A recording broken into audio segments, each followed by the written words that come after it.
Welcome back to the Sharon Fitzmaurice podcast, episode 76. And again, we have a wonderful guest with us this week, Dr. Lisa Turner. Lisa's story is one of many people in the world. And as I spoke to Lisa briefly before we pressed record, it's talking about how important it is to voice our stories, to help others to know that they are not alone and that there are others out there and that we have sought help and that it is okay. For me, it's about empowering each other and knowing that you don't always have to stay a victim, that you can empower yourself by taking that first step and looking for support. So Lisa's story is amazing in the fact that she broke free from the grips of a sexual abuser to reclaim her life mentally, emotionally, and spiritually.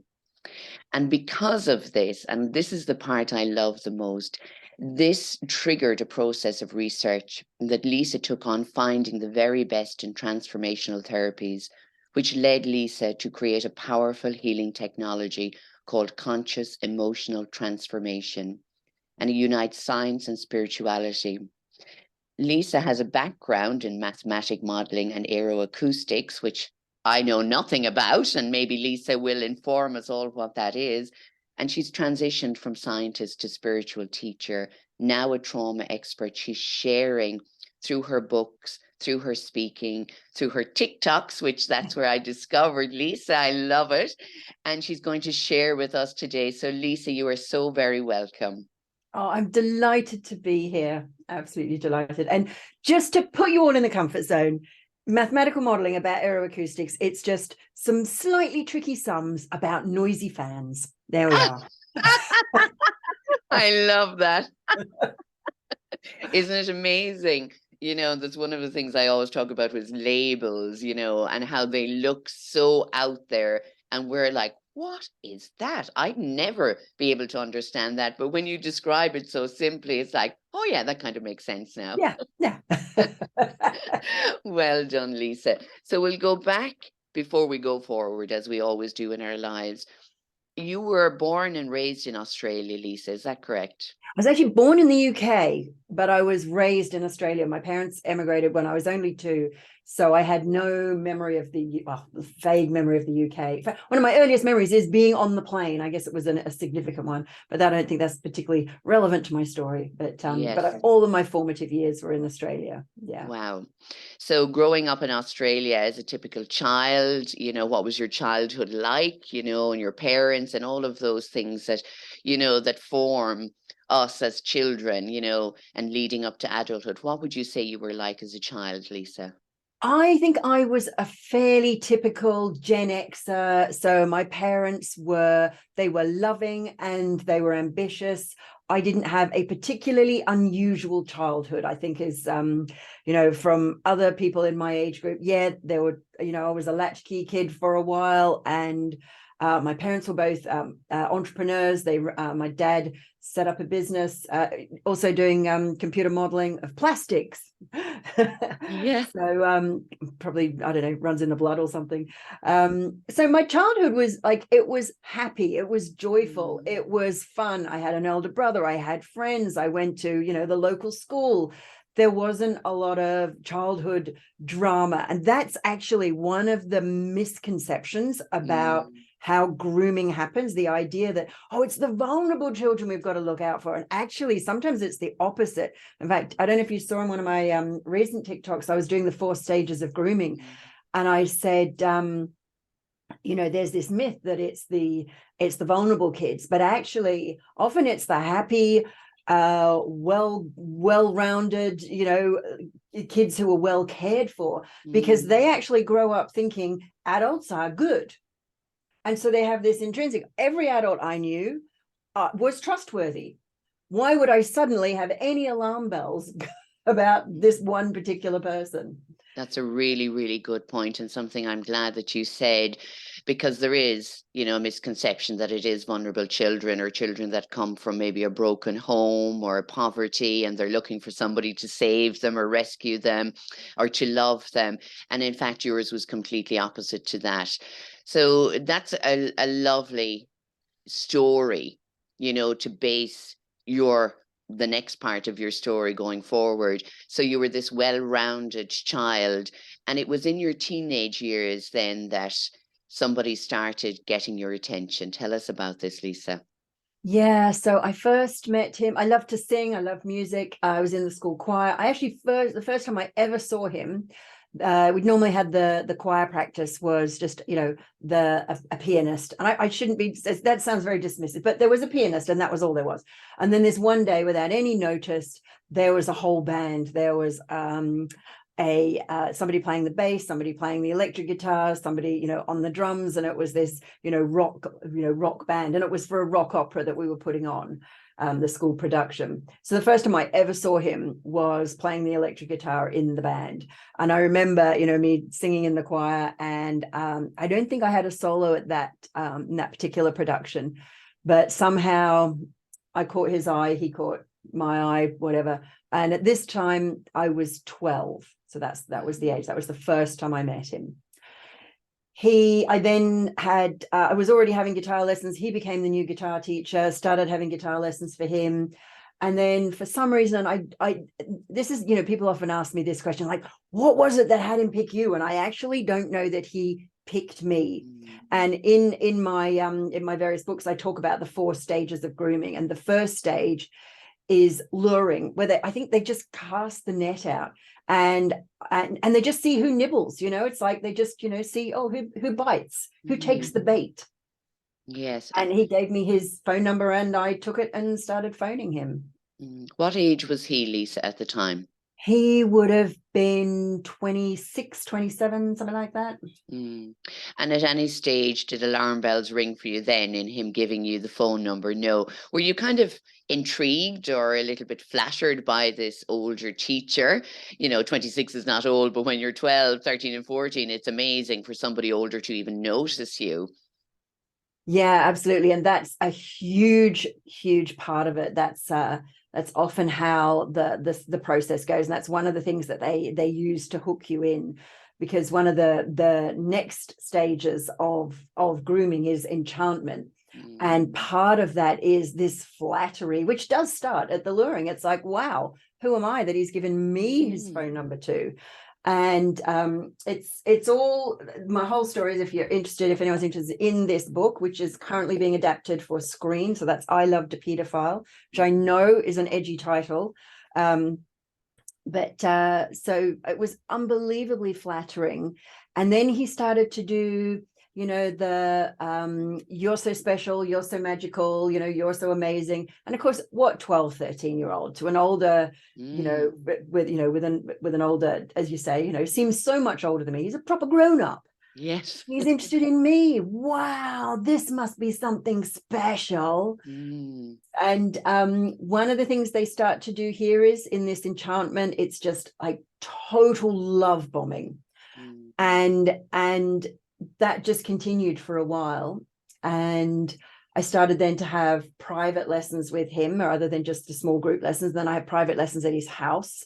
And I kind of forget the transition for the kind of, I think there was something along the lines of, you know, Lisa's so special, she needs special, you know, so talented, she needs my special attention. And one of the common questions is like, what were your parents thinking? Why didn't they do that? And I was like, actually, they were groomed as much as I was, because, you know, any parent out there will have this notion of your child is special and talented. And if the music teacher tells you what the amazing talent your child has, but they need to nurture it, that's a big hook that kind of gets the parents on, on board to trust that the situation is just fine and dandy.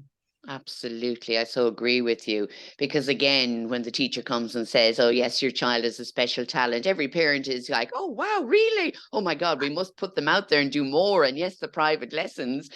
What were your friends saying, or were you telling your friends, Lisa, when you were that age, that this teacher was giving you private lessons and had given you his phone number and was love bombing you?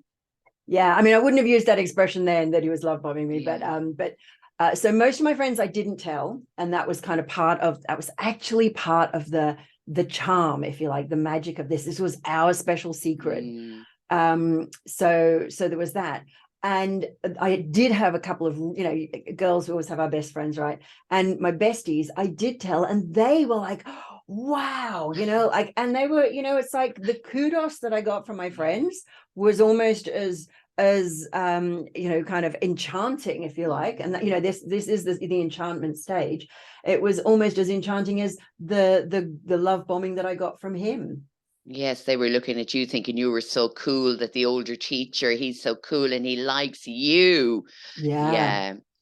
And again, I come back, was there any alarm bells even at that stage then, even with the private lessons, nothing like that for you? It just seemed natural. Yeah, just seemed, well, I won't say it seemed natural. It seemed special. And I think kids have a very different perspective of like, what would cause alarm bells. And I think, I being a very trusting, I'd grown up in a very loving family. We were a very open family, very liberal. And the school was, it was a kind of Christian loving school, and the motto was all about, growing and caring, and so it was like, as far as I was concerned, this was just extra special caring and love. Yeah. And just on that now, and I'm sure there's many parents listening, and there might be just going, oh my God, my child is getting private lessons, at whatever it is. How do you respond to parents when say, well, now I'm in fear of sending my child anywhere with an adult, even if I know that adult really well, or, what would you say to parents? Oh, I mean, it depends a lot on the situation and who the parent is, but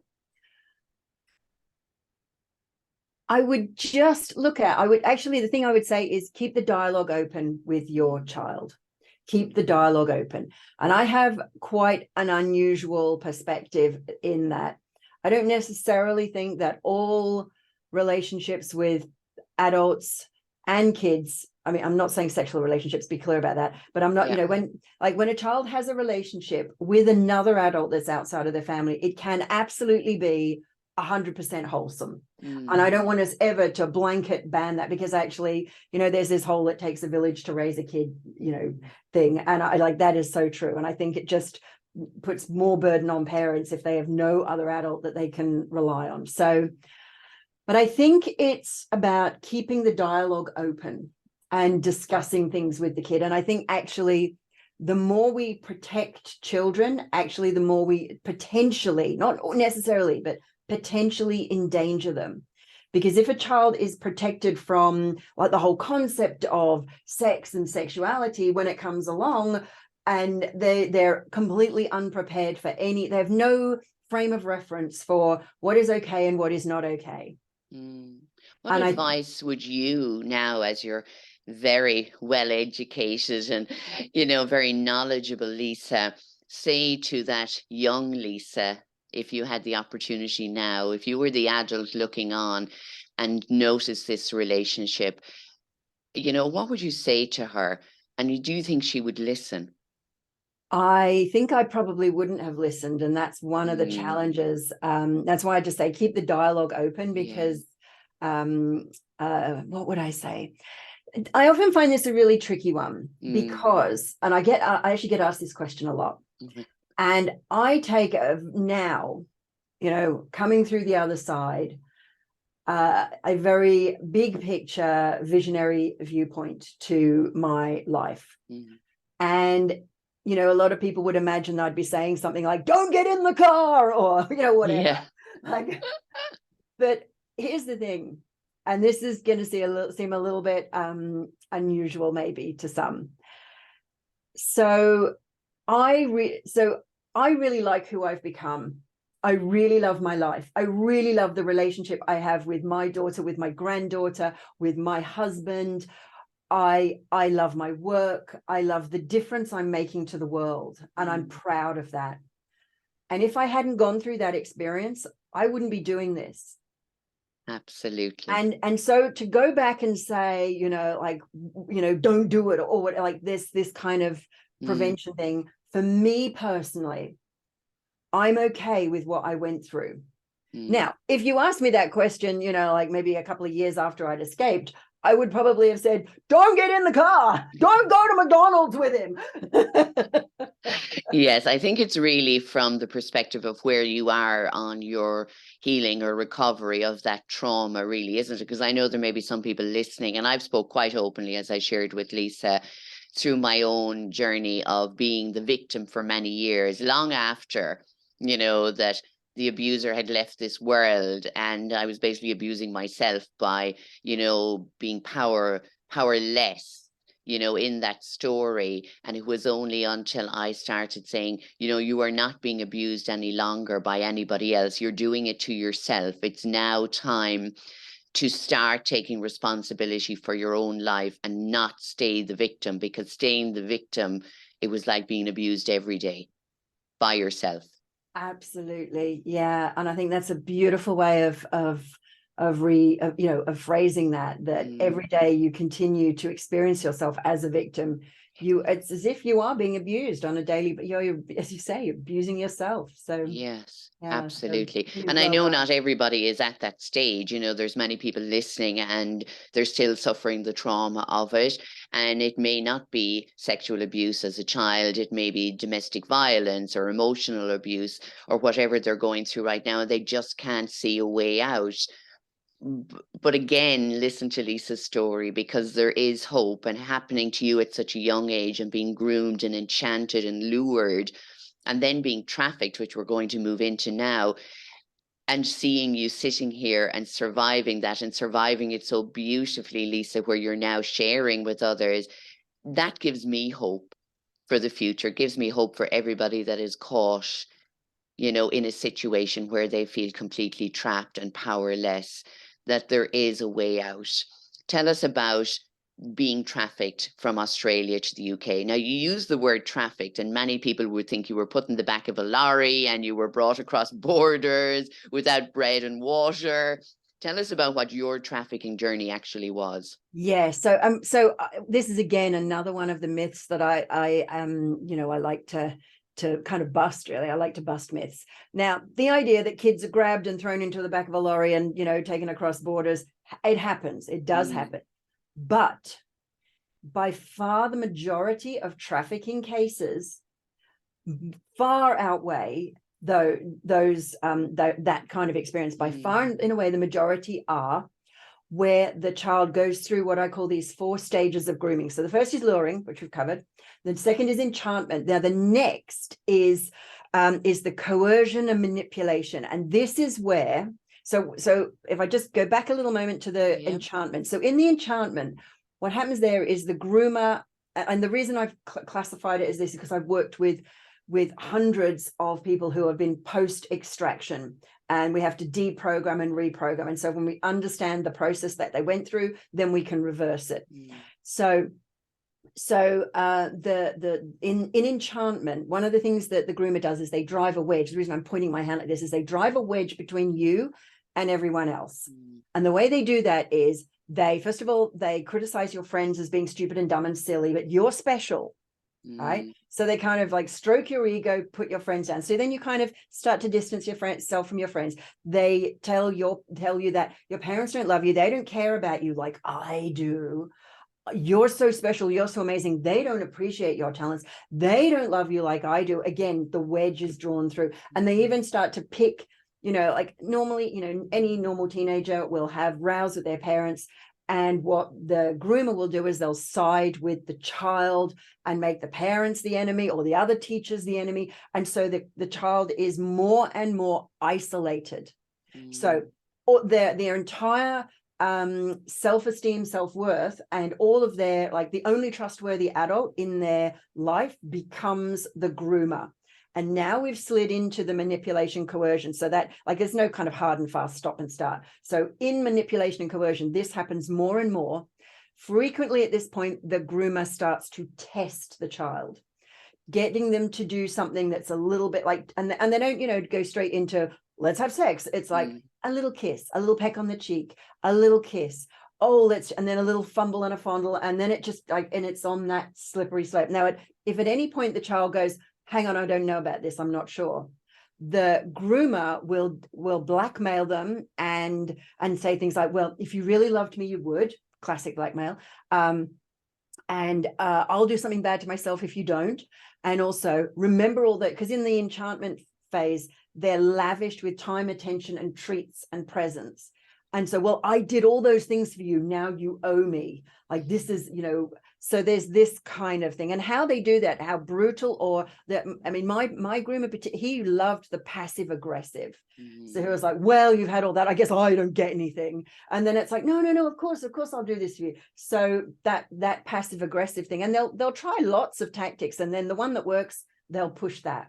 So now you're in full on manipulation and coercion. Now, I was lucky in that I didn't get addicted to any substances, but frequently kids do. They get addicted to any kind, any number of illegal and legal substances. And then the child is reliant on their groomer for their supply. Then we move into full on exploitation.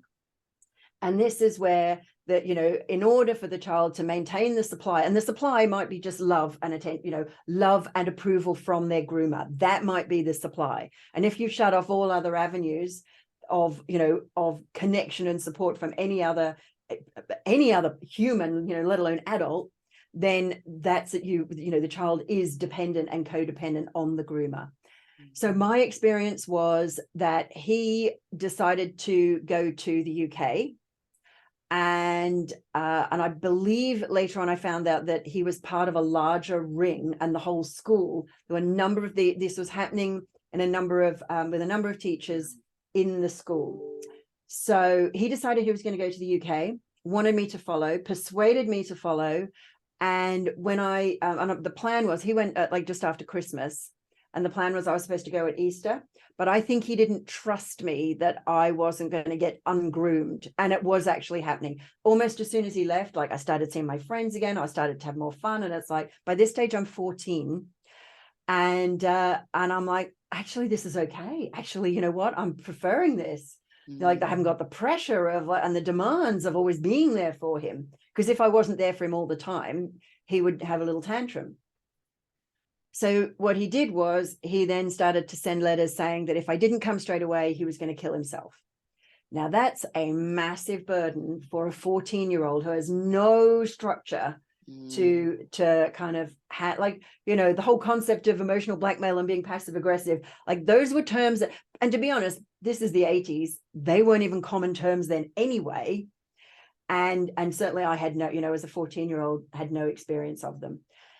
So he was blackmailing me, this emotional blackmailing, and doing this also to my mum. And my mum, she didn't just say, okay, you can go and live with him for the rest of your life. What she said was, you can go for 6 weeks. And in her mind, I think she thought that was a reasonable kind of compromise. And I guess, and she had to just hope that I would come home. I think she thought, and I did speak to her at length after the fact. And she said she always regretted making that decision, but at the time she had no idea what to do, because she said, if he did kill himself or even try, I couldn't imagine what that would do to your sight, your soul. And I didn't want to, because then you might basically my mum was saying, then you might have blamed me. And then you've got nothing. Then you'd have nothing. At least here, physically, you may be separate, but I know I can keep your soul safe. Did you ever, and maybe you've been asked this question before, did you ever blame your mother for allowing you to go? I didn't. I really didn't, because I think there was because we'd had the conversation, one of the things my mum did was, and these were always the conditions, and when anyone says like, what would you do, and a lot of people have blamed my mum, and what was she thinking, and well, actually she was thinking, oh my God, how did we get here?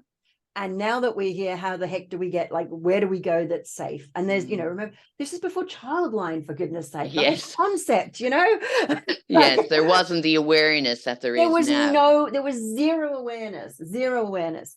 And so my mum sent me over. She sent me to the UK. And when it came time for me to return, I was refusing to go. And that was actually the more pivotal point, because up until then it was just a visit. And it's like, now I'm not going, I'm staying here, I'm living here with this man. And at that point, my mum had to make a decision. And I think she thought, well, how can I physically get her onto the plane? Like, that's a hard thing to do. Like, and again, before Childline, but like the police probably wouldn't have really understood the whole concept of what the heck is going on here. Yeah. It just wasn't a known thing. So I had a long, I've had a lot of conversations with my mum. And, she said, I thought the best thing to do was to leave you there, but maintain a connection with you. And she said, I knew whatever I did, it was the wrong decision. And I just tried to choose the least wrong. Did your abuser use that, also going, well, now your mom doesn't want you back, she's left you here. Did he use that? Yes, he did. He used it as he did it in two ways. Because one of the other things that happens is although they love bomb you, later on, they also start to do the full on sort of psychological abuse. And it was, no one else would have you. Even your parents didn't want you. Yeah. They're lucky to have me. So it wasn't so much that they blamed them for, leaving, sending me to live with him, more that they kind of blamed me for not being a good enough child, that my parents didn't even want me. So that's and that's how the psychology kind of works as well. Yes. How did you feel? I know you're the adult now looking back, remembering the feelings, but can you remember the feelings as that 14-year-old, even though you thought, oh, here I am, with the man I love, and he's an older man and he loves me, I'm in a different country. And did you feel free? Did you feel excited? Did you feel like it was an adventure? Or how did you feel, Lisa? So when I first got on the plane, it was the most amazing adventure and so exciting. And he picked me up at the airport, and that was super exciting. And then it turned out that he'd lied and he didn't have anywhere to live. And we were basically in one of these hostels for homeless people, which was really gross. So there, but at the time it was like we were in this, this love zone. So I kind of just didn't notice it. Then we did get a flat, and I remember, like, to begin with, it was just really exciting, and it was, it was new, it was fun, we did different things, and it wasn't until, I'm just trying to think, when was it? So it was after my mum had gone back to Australia. She'd come over. The idea had been my parents ran an international business, so they traveled a lot. She was on a business trip. She was going to pick me up. We were going to have a bit of a tour, do some stuff, go home via the States, go to Disney World or Disneyland, one of those, and then fly on home to Australia, which is the long way around. Never went to Disney World. It was after she'd left. And I remember it wasn't long after she left, thinking, oh shit, I am really stuck here now. And thinking, I'm not going to go home and see my friends. I'm not going to see my family. And I started, and we kind of got through the summer, and because it wasn't long then, by the time we went I started school, and my mum had said she can stay. So I feel like I'm rambling a bit, but I'm just kind of getting. No, you're grand. Yeah, okay. You're okay. So my mum said I could stay, but I had to go home for Christmas. And I remember going home for Christmas that year. And of course, Christmas in Australia is sunny, hot. We went to the beach, we had Barbies. I saw my friends again, and it was amazing. And I remember counting down the days and thinking, I don't want to go back. I don't want to go back. I don't want to go back. And I did go back. And I remember kind of getting back, and it was so cold and so dark. And I went to this horrible, rough, like really violent, proper rough school in North London. There was bullying, and fights were rampant, drugs were rampant. And I wasn't allowed to speak to anyone. I wasn't allowed to have any friends, because my abuser was like, that was the kind of, the rule, that I wasn't to speak to anyone. And I remember coming home, and he was out at work, and just like coming home to this hideous cold flat and just feeling so lonely, just so lonely. Oh, what age So were you then? Was that a year on or 6 months on from when that you would have won? been almost a year on. So I'd been with Yeah. him almost a year. So I came to the UK first 2 weeks after my 15th birthday. So by then I was nearly 16. And I remember my 16th birthday was just like, I remember it was just so miserable. It was just so miserable. It was the excitement of the love and the adventure was kind of going out of it. What Absolutely. happened then? So tell us then, did you start saying you wanted to go home or you wanted to leave? Was that coming into your thoughts yet? I remember once, it wasn't long after that, he came home and I was crying, and he walked in the room and I was crying, and he screamed at me, well, what's the matter with you then? Like, he was angry that I was crying. And I just said, I miss my mum. I miss my home. Mm. And I can't even remember the words he said, but they weren't pleasant. And what I learned from that experience was it's not okay to ask to go home. And so I just locked it all up, and I just went through the motions of like doing what he asked me to, and just like went through. I became kind of quite an automaton. The one thing I did do, there was the one thing I was allowed to do, which was I did my homework and I studied and I read and I read and I read. And that's when I'd gone from being like pretty average to rubbish at school. Not just because I couldn't be bothered, I wasn't interested, to being a really good student. And I ended up getting something like 9 O levels, more than anyone else in the school. I took my astronomy O level. And I remember that I just signed up for my astronomy O level, and but I didn't have a telescope, so I couldn't do the practical, and but I still got a B. Well done, you. So I suppose that's what happens a lot of times as well. You see that with children, they put all their energy into something that they have control over because you don't have control over anything else, I suppose, really.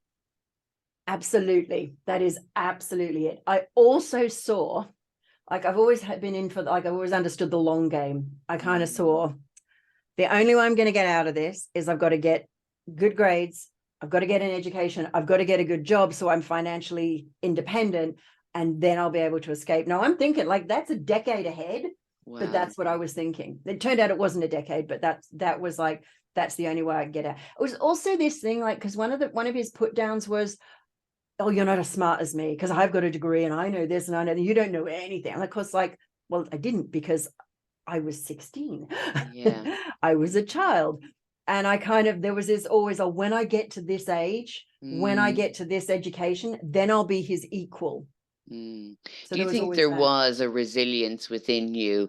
I say sometimes we can't teach resilience, that we have to find our resilience through a challenge, and I think a lot of children and young people, they haven't. I always said that. I was giving a talk one time and somebody said, "You're very resilient." And I said, I hadn't a clue what resilience was. I know now, I was resilient through it all. But again, there was no child line, there was no posters on, buses, there was no television ads for child line or Samaritans. And, I didn't know even the word or the term abuse. It there just never came into my mind. So people say again, why didn't we speak up? Why didn't you? For me, it became part of life, just like it did for you, Lisa. And that's very hard for anybody to understand, if they haven't experienced it.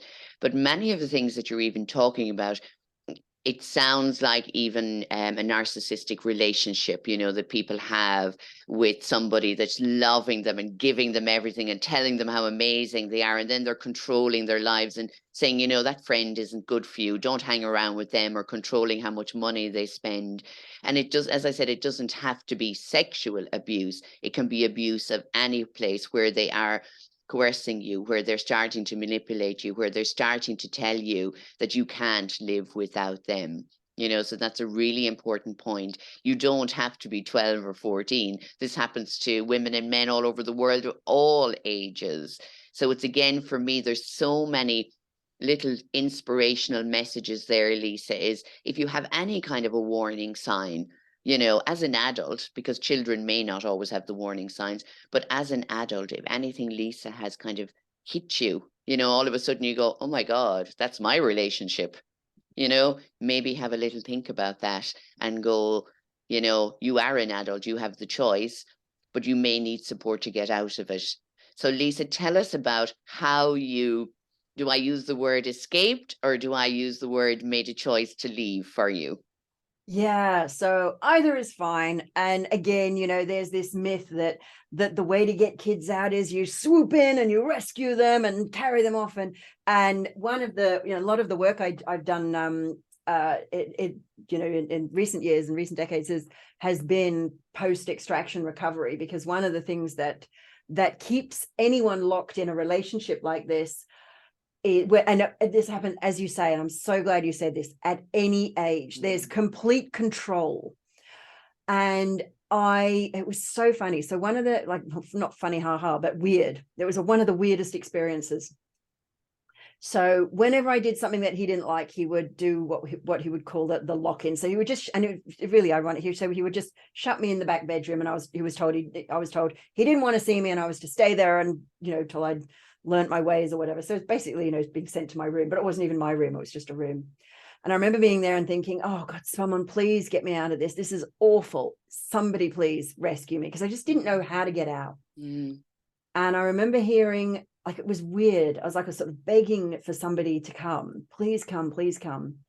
And then I heard this voice, this kind of disembodied voice that came, like, it was like a bit like somebody shouting outside of a train window or a car window. And the voice said, as clear as day, with this almost like a Doppler effect, kind of going, no one is coming. And my first response was, oh God, that's it, I'm stuck here. But then my second response, and this is where I think your piece about resilience comes in, because then I thought, well, I am just going to stop waiting to be rescued. I'll have to get myself out. Yes. And that was the choice. Now, it did take me about another 6 months. I spoke to my mum and I said, I think I want to leave. And this is, again, like, message for parents, pay attention. The one thing, so all she said was, what do you need? Lovely. What do you need? There was no, oh, I told you so. Oh, I know. I didn't wake me. That there was no, because honestly, if I, like, my terror was when I said, I think I want to leave, was that she would do that. That was actually the thing that stopped me reaching out before, was that I was afraid that she would do the kind of judging thing. Not that she was particularly judgy, but, you know, yeah, she had her moments, I suppose. No one's perfect. And but you know, that was my fear, that I would have to kind of like, oh, you know, she was going to do that, oh, I told you so, and oh, I've been, you know, oh, I knew it wasn't going to last, and it's like, so she just said, oh, what would you need? And we worked together, we worked out a plan, and I was going to go and look for a flat or a bed set, as a, you know, we had a conversation about whether I was going to go home to Australia or whether I was going to stay in the UK. And at the time, I framed it to my mum that I'd got into uni in the UK and I just wanted to carry on with my course. And I was making friends there, which was key. But I think also it's like I had not only did I have no friends in Australia by then, there was also this kind of like this shame of, oh, you were the girl who got abducted. And I didn't want to go back to that. And I thought, and Melbourne's it was a fairly small, you know, our community was a pretty tight-knit community. And I thought, no, I'm going to stay here because I don't think I can face that. Yeah. And we had to set up a separate bank account that he didn't have access to. And this was all quite tricky because, you know, I had to do this without him knowing about any of it. So I set up a separate bank account. My mum transferred some money. I told, you know, she said, how much will you need? So I had to go and look at bed sits and flats as best I could. And I was, you know, at the time I was at uni, and I spoke to my tutor and said, this is what I'm doing. So I was basically doing all this stuff during the, you know, the uni day when he thought I was at uni. And yeah, and I just, you know, my mum sent me the money, just like not lavish amounts, but just enough to put a deposit down. And then I moved out. And my friend, the one friend from my school, who's an Irish girl, Orla Murphy. Orla Murphy and her fit, I think it was a Fiat Uno. Was it a Fiat Uno or a Fiat Panda? I don't know. There's a tiny little Fiat. It's amazing how much stuff you can get into a Fiat Panda. And she schlepped me across London 3 times back and forth in her little Fiat Panda. And she was my hero of the day, because he was out at work. We cleared all my stuff out, which granted wasn't much, but wow. So he didn't know you were leaving. He didn't know you had done any of these things. And he obviously arrives home and Lisa is gone. What happens? No, actually, that's not strictly true. By the time I had my escape route, and this is kind of a bit of a paradoxical thing. By the time I had my escape route and I'd made the decision, I did tell him. It was only maybe like a week and a bit before I was due to move. And it was scary to tell him, and he was furious and threw things, but it was like, now I'd made the decision. He didn't have any power over me. And I was like, I didn't like him having the tantrum, but it's like, this is not about me. I don't care. This is why I'm going. It's like the worse he behaved, which actually wasn't that bad. And weirdly, he started to love bomb me again, almost to try and get me to stay. And that was like, there was a moment when he almost had me back. But obviously I did leave. So another important point there you said is that when somebody is, trying to control you or being abusive towards you, and when you do make that decision, to leave, they will turn it around and they will be extra loving and apologetic, and they'll want to do everything for you, and they will change. They're only like that because they love you so much. And, they're only doing that to protect you and do the best for you because you need it. So of course you won't cope on your own. Yes. However, How would will you cope? manage? Yes. Heard it all, Lisa. Absolutely. And it is a frightening place to be, when you've come from your home into a relationship with somebody, and all of a sudden you're faced with being by yourself, and how will you cope? Maybe you're not all as educated as Lisa, and you're thinking, how am I going to support myself financially? And then you have to deal with all of the emotional and mental stuff that has been happening to you for years, and you want to go out into the world and be your own person. How does one learn to be their own person after being programmed for so many years, Lisa? Yeah, well, this is really how I came to create conscious emotional transformation. And in terms of the recovery from trauma, so this kind of grooming and abuse, and whether you're in domestic abuse or childhood sexual abuse, it's what's frequently called complex PTSD, CPTSD. So PTSD tends to refer to like a single event or a single intense period, whereas CPTSD, it's more of a slow drip, drip, drip, drip erosion of your self-esteem, your self-worth.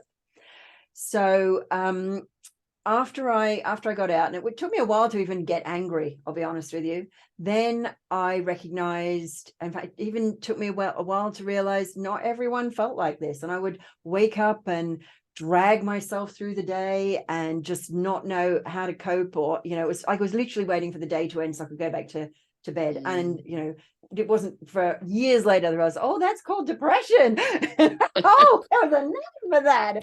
Who knew? I just thought I had an energy problem. I just thought I was a lazy ass. Oh, that's brilliant. Laughter is, I'm never laughing at someone with depression. I'm laughing at myself for not knowing that it's called that, just so we're all clear. And I love that, because for years as well, through my own depression, I didn't know what it was called. And you're nearly relieved when there is a label for it, that, oh, I'm not just crazy, there is something called depression, and maybe I am going through it. Yes, Lisa. Yes. And I remember I went to some kind of a counselor or something. And I remember, we were just talking about the relationship, and she said very quietly, in the way that well-trained counselors do, listening to my story and listening to my experience, and I was just ranting and raving about, and she said, and she was talking about him and how he, and she says, it almost sounds like it was almost quite an abusive relationship. And I remember hearing those words, and it's like, that would never have been the label. It's like, was it? And if, again, this is, when you're in the experience, and especially if it's been going on for a long time, you have no benchmark. You have no like, oh, this is how relationships are supposed to be, and this is not it. And so when I kind of had that awareness, that was quite extraordinary as well. So one of the things about conscious emotional transformation is that it clears, it does several things, but it clears trauma from the past in a matter of hours, what other modalities might take years to achieve. And it does that using this unique combination of psychological modalities, like your very classic. So some of it looks very like coaching, counseling, NLP, understanding and extracting the where the connections have gone wrong. And then the other part is this more spiritual part. And this would look similar to the kind of things like Reiki, EFT, those kinds of energy transmuting processes. And it works like this. So we work on the basis that these are just the presuppositions. And I'm like, being an engineer, we're not into like, this is the truth. We're not, it's not a cult. It's just like, engineers, we like models. And It's like, we might use a scale model. We might use a mathematical model. We might use a computer model. But we know that the model is not the thing. Any model is based on some presuppositions, or ideas. So we have these ideas in set. So one of them is that there's no such thing as a negative emotion. There's just resistance to love. So the idea is there's only one emotion, and it's love. That you're an infinite being, and the idea is that love should flow infinitely throughout your being. And then what happens is you have some kind of experience. And if you kind of imagine your being as like or your nervous system as some sort of like network of energy channels or electrical circuits, and whatever model works for you is fine. And the idea is love should just flow through you. And then what happens is you have some kind of inexperience that stops love flowing. So then what happens is love tries to flow, hits the resistance, and that's what feels bad. And that's what we call a trigger. And the idea, like most people go, I'm just going to avoid the triggers. And it's like, well, then you don't ever, then you end up with a shrunker and shrunker, a life that gets more and more shrunken. If that's a word, shrunken, I don't know. I'll make up words. I'm an engineer. I don't do words. So what happens with, so the idea is you've got love trying to flow. There's some kind of break, block, resistance. Builds up on one side and is depleted on the other, and your neurology, your nervous system, notices the difference. So if we look at some kind of energy healing, what an energy healing will do, it will like build up the energy here and maybe knock it down here, so they're nice and balanced. And it's like, you're not like this anymore, like, oh, nice and balanced. Problem is the resistance is still there. Now what happens is you feel great, and then after a while the resistance is still there, so the imbalance comes back. And that's why frequently with things like this, you need to go back, anything from weekly, monthly, yearly, and it will still come back, and you'll still feel a bit triggered sometimes. The other modality looks at clearing the block, but it doesn't address the imbalance. And this is where we have to do things like process our emotions, because we've got this imbalance. And then we've got to kind of slowly, years later, it might eventually equalize. But it's really painful and takes a long time. Then what SET does is we get you in, we find out where all the resistance is, which doesn't mean you need to know the story or relive it or anything like that. We just literally just light it up with finding the triggers, and we just get you to jot those down. You don't need to analyze them. You don't need to understand them. Then first SET does is it finds where the resistance is. Then we remove the resistance. Then we repair the circuitry, and then we flood the system with energy. So it's just flowing, and it's flowing and flowing. And then and it's because of this unique combination of this incredibly high energy, which is higher than anything that I've experienced. And I call it the SET intelligence.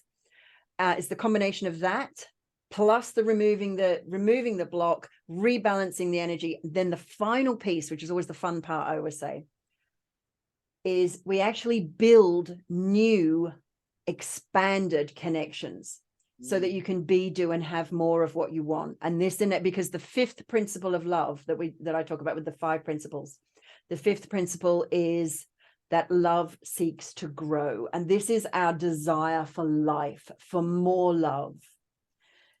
So that's that. So to answer your question, that I believe is how we find who we are. I love that. Love seeks to grow. And I think that's a really important statement. It just sounds amazing because, again, as a therapist and working with clients, and I know with a lot of people, they have their own resistance to, fully recovering. And sometimes, and again, I think that we have to understand a lot of that. And I would always say that sometimes the soul chooses this journey for whatever reason. We may never understand it. And I have made peace in my life knowing that my soul knew I was resilient and strong enough to go through what I went through so that I could come out and learn and help other people. That's, I've made my peace. Maybe not everyone agrees with that, but even for you, Lisa, on that spiritual level, and you spoke about it earlier, going, if I had to go back to my 14-year-old self and say, don't go there, you wouldn't, because you wouldn't be here now, because you had that experience and it taught you so much. And developing this amazing conscious emotional transformation is just so powerful. Have you seen great success with it, with people that felt like there was nothing that would work for them? They've gone everywhere, they've tried everything for years, and suddenly they come to you and it's like a miracle to them. We have, and we're still gathering the data.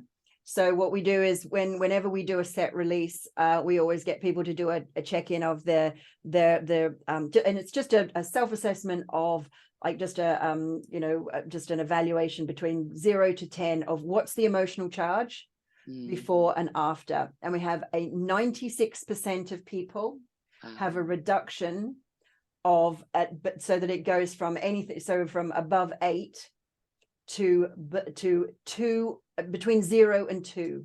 Amazing. And it's permanent. Now, I will just give you this caveat. There are some things set can't do.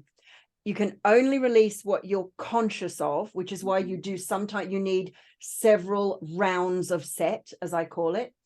Because what typically happens is you release what you're conscious of now, and then your unconscious mind goes, oh, by the way, got all this crap over here you might want to take a look at. And so the first thing people goes, I feel worse. It's like, that's okay. That's normal. Remember I said this would happen. Get in for your second. And we normally book in 2 rounds is what we do. Yeah.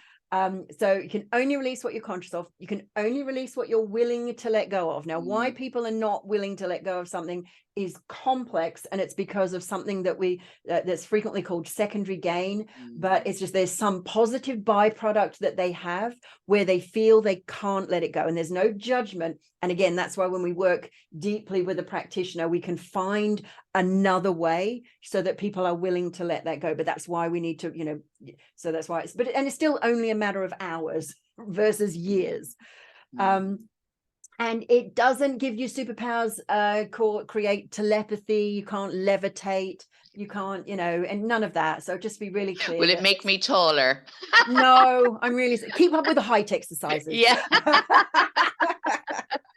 And I suppose people are looking, for me, if somebody has had resistance for so many years and they've tried everything, and again, another part you said is, again, consciously aware of something and unconsciously aware of, they're 2 very different things. So if you've tried everything and you felt good for a while, and then you go back to, more of this resistance and feeling worse, again, don't be so hard on yourself. Maybe it is something that's unconscious to you and you're triggered without even being consciously aware of it. I think for a lot of people, recovery and healing goes so much deeper than a lot of people know. And we can all do the surface stuff, and for me, it's knowing what your emotions are, how you're triggered, and firstly, being aware of that. So even if you weren't aware of where they all came from, but this is affecting me quite a lot, that it's a start. So don't be too hard on yourself if you're not sure what your triggers are, but you're just feeling like you need help. Now, I love on your website, you give so much information. You have great blogs and everything, Lisa. They're just amazing. But you also have assessments on your website for people to try out. Yeah, that's really, really good. So, again, my listeners, one of the ways that we can empower ourselves, if you feel like well, I can't get to Lisa, and how will I do this? And she's in the UK and I'm stuck in the arsehole of Galway or somewhere ever. How can I do this? Go and check out her website, have a little bit of read into it, order her book. And if you can't do any of those things safely, if you can pop onto the website and look through the blog and look through the assessments when you have a few minutes safely, that you're empowering yourself just by making the choice to look into something that's going to help you, to support you, maybe to get you out of where you are right now. I always say everything starts with a choice in our own mind, just as Lisa's choice was, this isn't good for me anymore. I want to leave. And she didn't leave straight away. She had to put things into place. So know that just making that choice, that conscious choice, can start to shift things within you. And it's suddenly you'll start seeing there's avenues for you to get out, but you have to make that choice within you. Am I saying that right, Lisa? Perfectly. Yeah. Yeah. And I think it comes from us realizing when something is really hurting us, and it may take us years. It may take us years and years, but when you feel something so bad inside of you for the person you're with, or the person that they keep telling you they love you, but they're hurting you, and you're feeling less and less of yourself. And I feel with Lisa, as a child, you lose so much of yourself. There's so much programming going on that the other person is telling you who you are. How did you find out who Lisa was, or is, I should say? Oh, well, that's again another process that I learned. And I think it also, and this is a big question, because this presupposes that we are a thing, that we're fixed. Yeah. Mm. And I actually don't think that like Lisa as a person is a fixed thing. Who I am. So first of all, I have multiple, anyone, we all do, we have multiple facets to our being, and who we are changes. And it should change, because this is how we grow. It's like when anyone, when they ask you to do your bio, and I say, well, I don't know, spiritual teacher, trauma recovery expert, knitter, painter, granny. Yes, you're Open water everything. swimmer, Yeah. mathematical modeler, physicist, Yeah.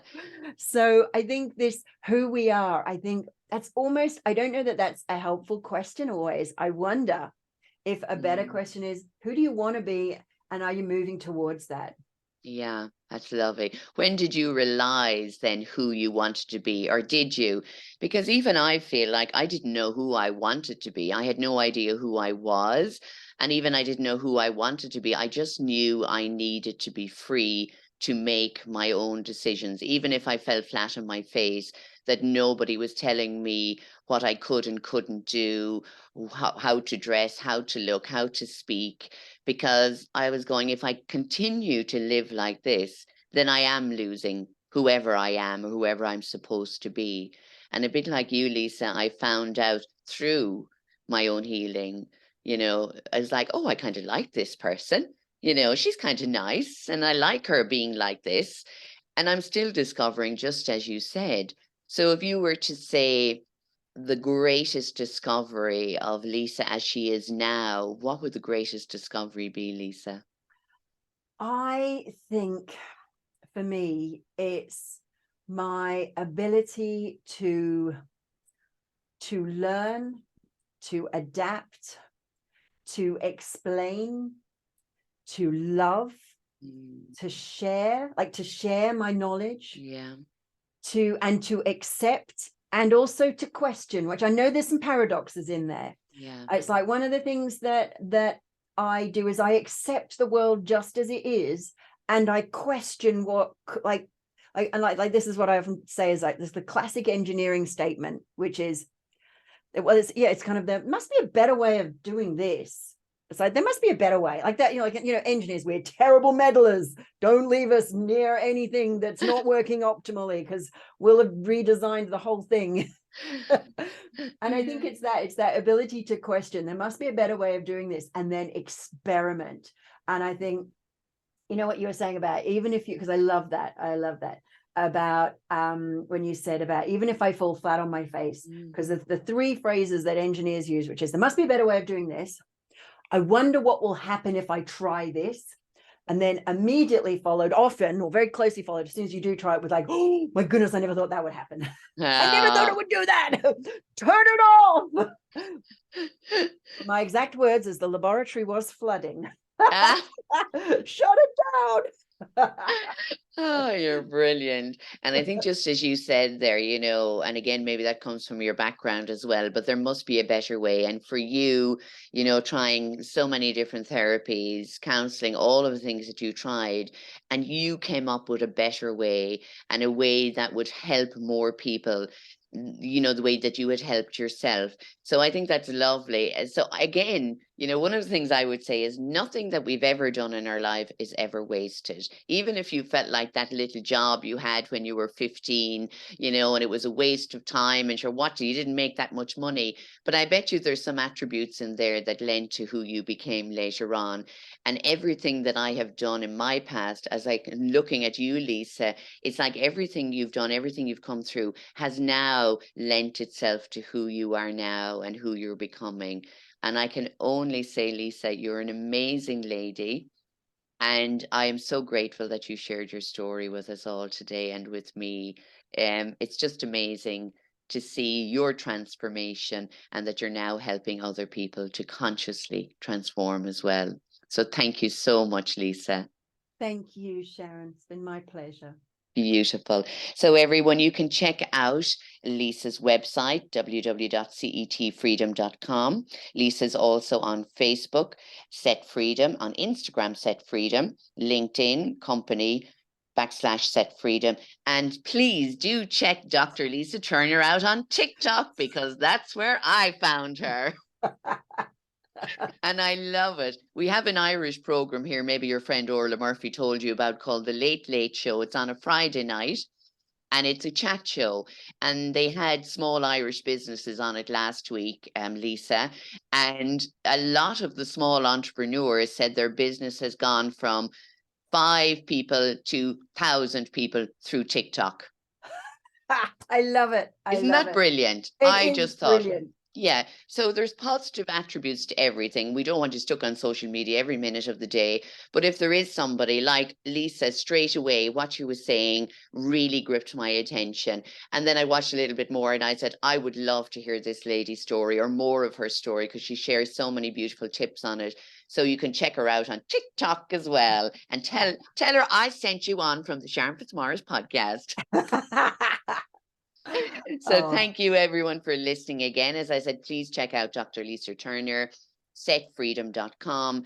And if you want to contact her directly, please go to her website, check out her assessments, her blogs, and do let her know that you have found something that is maybe going to help you today or in the future. Share it with your friends, and remember that love seeks to grow. Thank you so much, everyone, for listening, and I look forward to chatting to you all soon.